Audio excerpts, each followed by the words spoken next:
DREAM is a residency program, and it's really a partnership between the School of Education here at UNC Chapel Hill and the Durham Public Schools. And it's striving to recruit teachers of color, particularly Latinx teachers, Black teachers, so that we can increase the number of teachers of color in the Durham Public School system. It's certainly something that is necessary in the Durham Public Schools. So there's a huge mismatch.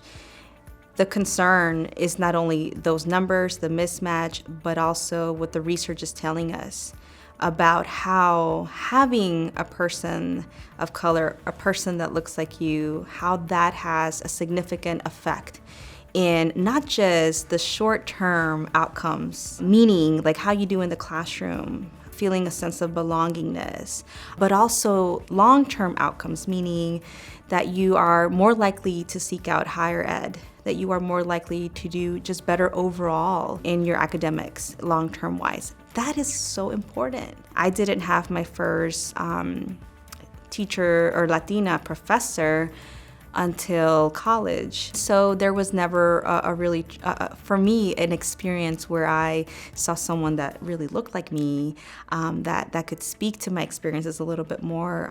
I never got to have that. So I'm really excited and thankful that in the School of Ed, there are people who are doing this work. There are people who are thinking about, well, what can we do? And we recognize that a part of that is being very intentional, strategic, and saying, okay, if you join this residency program, you will get to be a part of the MAT program. So you get the education you need, you get the support that you need, you get a financial stipend, which is really important as well.